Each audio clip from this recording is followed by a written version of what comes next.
నమస్తే, welcome to Aadab Hyderabad. So Nagar Kurnool కుమ్మర గ్రామంలో 2 నెలల పసికందు చనిపోయింది.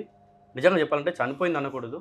అగ్రకులాలు ఉన్నటువంటి ఇక్కడ పెత్తందారులాగా వ్యవహరించినటువంటి వాళ్ళ వల్ల ఒక చిన్నారి ఈరోజు ప్రాణం కోల్పోయేటువంటి దుస్థితికి మనం తీసుకొచ్చారు. సో ఒకసారి ఈ ఇష్యూ గురించి డీటెయిల్గా మనం మాట్లాడదాం. అసలు అంటే ఒక ఎస్సీ అమ్మాయి అలాగే ఒక చాగలి కుటుంబం నుంచి వచ్చినటువంటి వాళ్ళిద్దరు. సో వాళ్ళిద్దరు లవ్ మ్యారేజ్ అయింది. సో ఆ టాపిక్ పక్కన పెట్టినప్పుడు కూడా అంటే ఇన్ని రోజులు కూడా ఎస్సీలకు మీరు మాదిగోళ్ళు అట్లా ఇట్లా అని చెప్పి అన్నారు. ఇప్పుడు బీసీలో ఉన్నటువంటి వాళ్ళని కూడా మీరు చాకలోళ్ళు అని చెప్పి కూడా చిన్న చూపు చూస్తూ ఉన్నారు. సో దీన్ని కొంతమంది రాజకీయ నాయకులు రాజకీయం చేసేటువంటి ప్రయత్నం కూడా చేస్తూ ఉన్నారు. సో ఇట్లాంటి విషయాలన్నీ మాట్లాడదాం. మనతో పాటు ఐలు వెంకన్న ఉన్నాడు. నా నమస్తే అన్న. నమస్తే. ఏం చెప్తారన్న? ఫస్ట్ మనం ఇన్ని రోజులు ఈ అగ్రకులాలు వాళ్ళు ఏం చేశారంటే ఈ మాదిగోళ్ళు అని చెప్పి మన్నెపోళ్ళు అని చెప్పి ఇట్లాంటి మతపరమైన రాజకీయాలు చేసిర్రు. మనల్ని ఇన్ని రోజులు కూడా బీసీలను కూడా కట్టిపడేసిర్రు. సో ఇప్పుడు బీసీలో ఉన్నటువంటి ఒక చాకలి కుటుంబం నుంచి వచ్చినటువంటి వాళ్ళని టెంపుల్ ఆలయంలోకి రానివ్వకుండా చూసి ఒక పసికందుని 2 నెలల పసికందుని ప్రాణాలు కోల్పోసినటువంటి దుస్థితికి వచ్చింది ఈనాడు. ఏం చెప్తారన్న? నమస్కారం. నా పేరు ఐలి వెంకన్న గౌడు, బీసీ పొలిటికల్ ఫ్రంట్ రాష్ట్ర కన్వీనరు. నాగర్ కర్నూలు జిల్లా కుమ్మెర గ్రామంలో మల్లన్న జాతర జరుగుతున్న క్రమంలో 18వ తారీఖు రోజు ఆ కుటుంబానికి సంబంధించినటువంటి ఈ గణేషు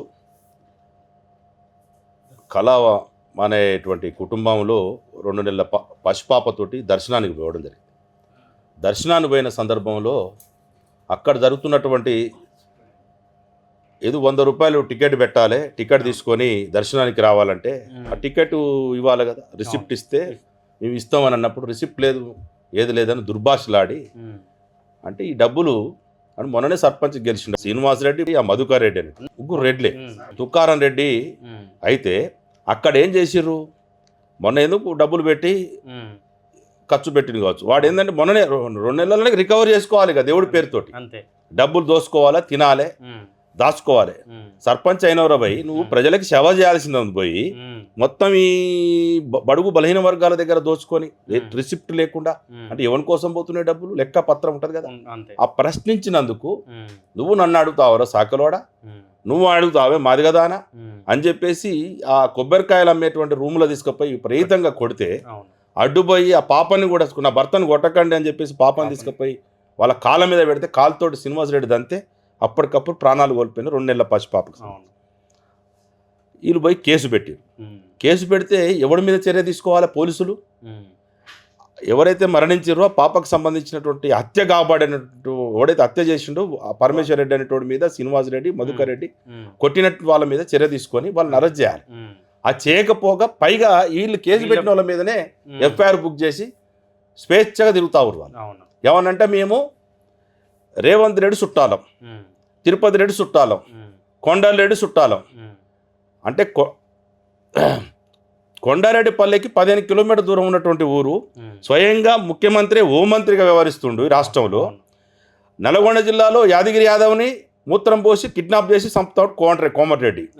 భరత్ రెడ్డి అని మంచిర్యాలలో వాడు చేస్తాడు. అదేవిధంగా గౌండ్లని గ్రామాభివృద్ధి కమిటీల పేరుతో గౌండ్లోని శాఖలోనే ముదిరాజుల్ని మొత్తం కులాలన్నింటినీ కూడా బహిష్కరణ చేసి ఆ ప్రాంతంలో చేస్తున్నారు రెడ్లంతా కలిసి. ఇక్కడ మహబూబ్నగర్ నాగర్ కర్నూలు జిల్లాలో ఈ సంఘటన. రాష్ట్ర వ్యాప్తంగా ఈ రెడ్డి ముఖ్యమంత్రి అయిన తర్వాత ఇట్లాంటి సంఘటనలు ఎందుకు జరుగుతున్నాయి?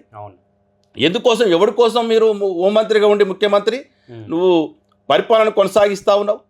మొన్ననే 52% గెలిచిన తర్వాత బీసీలో ఒక కాన్సెప్ట్, బీసీ వాదన నడుస్తున్న క్రమం లోపల 62% మున్సిపాలిటీలను గెలుచుకున్నాం, 52% గ్రామాలు కైవసం చేసుకున్నాం, అంతిమంగా ఎంపీటీ జడ్పీటీసీలు కూడా చూసుకుంటాం. ఇంత వాదం నడుస్తున్న క్రమంలో ఇంత గుండె ధైర్యం ఉండాలి మీకు. అంటే నీకు రెడ్డి రాజ్యం ఉందని, రెడ్డి ముఖ్యమంత్రి ఉండని అహంకారంతో, కండకావరంతో ఇలా బీసీలని ఎంబీసీలని ఒక సాకలి బిడ్డ గణేష్ పైన ఇంత హత్యానేరానికి అసలు మామూలుగా చంపడమే ఆగిపోయింది. విపరీతంగా చూసాం ఆ వీడియోలు, రూములేసి ఇట్లాంటి సందర్భంలో ఈ రోజుల్లో కూడా ఇంత ఆటవీకంగా హత్య దాడికి ప్రయత్నం చేసిన వాళ్ళని అరెస్ట్ చేయకపోగా ఇలా పైగా డిఎస్పి అంటాడు రక్షక భటుడాయుడు భక్షక భటుడు అర్థం కాదు, మొత్తం మేము 144 సెక్షన్ పెట్టినాం, ఏ సంఘాలు కూడా రావద్దండు, ఎవరు వచ్చినా వాళ్ళని లోపటేస్తామని చెప్పేసి కండకావరంతో మాట్లాడుతాడు. అంటే రేవంత్ రెడ్డి నియమించినటువంటి ఎస్పీ కావచ్చు, డీజీపీ కావచ్చు, డిఐజీ కావచ్చు, ఈరోజు డిఎస్పీ, లోకల్ సిఐలు, మీకు మానవత్వం లేదా? 2 నెలల పసికందుని కాలుతో తను చంపితే వాని మీద అరెస్ట్ చేయకుండా జైల్లో పెట్టకుండా 5 రోజులు అవుతా ఉంది. ఏం ఆటాడుతూ ఉన్నారు, ఏం మెసేజ్ ఇస్తూ ఉన్నారు, ఏం పరిపాలన కొనసాగుతూ ఉంది? అదే రెడ్లే ఆ పొజిషన్లో రెడ్ల బిడ్డనే 2 నెలల పిల్ల చచ్చిపోతే రెడ్లని అట్లా కొడితే క్షణాల మీద అరెస్ట్ చేసి మమ్మల్ని జైలు పంపకపోదురా?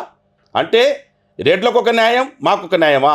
అంటే మేము మొత్తం రాష్ట్రంలో రెడ్లందరిని అంటలేదు, మేము కండ కావరం ఎక్కి మదం ఎక్కినటువంటి డబ్బు మకంతో కళ్ళు నెత్తికెక్కినటువంటి కొంతమంది రెడ్లు ఇట్లా ప్రవర్తిస్తూ ఉన్నారు. మా మీద చర్యలు ఇట్లాంటి ఆగడాలకు పాల్పడతా ఉన్నారు. కాబట్టి మేము అంటా ఉన్నాం, ఏమంటున్నాం అంటే రెడ్డి సమాజం కూడా ఆలోచించాలి.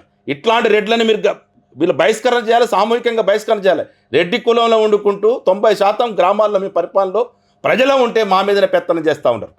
ఇట్లాంటి చర్యలకి పాల్పడినటువంటి వాళ్ళని 24 గంటలు ఇంతకుముందే చెప్పాం మీడియా ముందు, ఇప్పటికీ చెప్తా ఉన్నాం, 24 గంటల్లో కనుక రేవంత్ రెడ్డి నువ్వు హోంమంత్రి కాబట్టి 24 గంటల్లో వాళ్ళని అరెస్ట్ చేయకపోతే రాష్ట్రం అగ్నిగుండం అయితే మీరు అనుకుంటా ఉన్నారు. ఏదో నాగర్ కర్నూలే కాదు, రాష్ట్ర వ్యాప్తంగా చూస్తూ ఉన్నాం. నువ్వు అనుకుంటా ఉన్నావు ఏదో మేము మంత్రులు ఉన్నాం, మేమేదో రెడ్లందరూ కూడా 40 మంది 44 మంది 43 మంది అసెంబ్లీలో కూర్చున్నాం, మమ్మల్ని ఎవడేం చేయలేడు అనుకుంటా ఉన్నావు. నువ్వు అనుకుంటావు 10 సంవత్సరాలు ఉంటా 15 సంవత్సరాలు ఉంటా. ఇట్లే కనుక చేస్తే నువ్వు మధ్యంతరంలోనే నువ్వు ముఖ్యమంత్రి దిగిపోతావు, బీసీ ముఖ్యమంత్రి కావడానికి అవకాశం ఉంటుంది. ఇట్లాంటి కుయుక్తులకి ఇట్లాంటి దుర్మార్గాలకి పాల్పడినటువంటి ప్రభుత్వం కాదు చరిత్రలో ఎక్కడ కూడా మనగానలేదు. ఎంతోమంది నియంత్రణలు చూసినాం, పెద్ద పెద్ద నియంత్రణ ప్రపంచంలో. ఇట్లాంటి నియంత్ర పాలన కొనసాగితే నీ జిల్లాలో నలమల్ల తొక్కుకుంటూ వచ్చినంటావు. అక్కడ జరుగుతున్న నువ్వు కళ్ళల్లో ఏం పెట్టుకొని చూస్తా ఉన్నావు? ముఖ్యమంత్రి దున్నపోతు మీద వాన గురిచినట్టు ఉంటే పరిపాలన కాదు ఇది. తక్షణమే ముఖ్యమంత్రి స్పందించాలి. అక్కడ డిఎస్పీని అదే ఓడైతే బాధితుడేండో వాళ్ళందరినీ కూడా సస్పెండ్ చేయాలి. అదేవిధంగా వీళ్ళని తక్షణమే అరెస్ట్ చేసి లోపటేయాలి. ఇంతకుముందు చెప్పినాం, ఎక్కడ చిన్న సంఘటన జరిగితే వాళ్ళని ఎన్కౌంటర్ చేసిర్రు సజ్జనారు, మొత్తం పోలీసు యంత్రాంగం అంతా. ఇంత దుర్మార్గంగా పాల్పడితే ఎన్కౌంటర్ కాదు కదా, కనీసం అరెస్ట్ చేయడానికి ఇక్కడ ప్రభుత్వం సిద్ధంగా లేకపోవడం దుర్మార్గమైంది. ఎందుకంటే అందుకే అన్ని సంఘాలు కూడా ఉవ్వెత్తున ఈరోజు ఉద్యమానికి సిద్ధమైనవి. పార్టీలకు అతీతంగా, రాజకీయాలకు అతీతంగా, అయ్యో ఇంత పసికందును చంపితే మానవత్వం లేకుండా కరుడు కట్టినట్టు వ్యవహరిస్తున్నటువంటి ఈ అగ్రకుల దోపిడీ కులాలని ఎందుకు శిక్షించట్లేదనేటువంటి అందరూ కూడా ఆలోచిస్తావు. కాబట్టి మీ అందరం కూడా బీసీ పొలిటికల్ ఫ్రంట్గా మా బృందం కూడా నిన్న చైర్మన్ మన బాలవని బాలరాజు గౌడ్ గారు, చిరంజీవులు గారు, మన దుర్గన్న, నారాయణ, బైర్శేఖరు, అదేవిధంగా ఎల్కట్టి విజయ్ గారు అందరూ కూడా పోయి పరామర్శించి ఆ కుటుంబాన్ని పరామర్శించి రావడం జరిగింది. అక్కడ చూసిన తర్వాత వీళ్ళందరూ కూడా ఈరోజు స్పందించాలని చెప్పి ప్రభుత్వానికి అల్టిమేటం జారీ చేయడం కోసం ఈరోజు విలేకరుల సమావేశం ఏర్పాటు చేసినాం. 24 గంటలు టైం ఇచ్చినాం. ఈ టైంలోపు స్పందించకపోతే, అరెస్ట్ చేయకపోతే మాత్రం మళ్ళీ కార్యరూపం వేరే విధంగా తీసుకుంటాం. అందరం కూడా పెద్ద ఎత్తున ఆలోచించాల్సిన అవసరం వస్తుందని తెలియజేసుకుంటాం.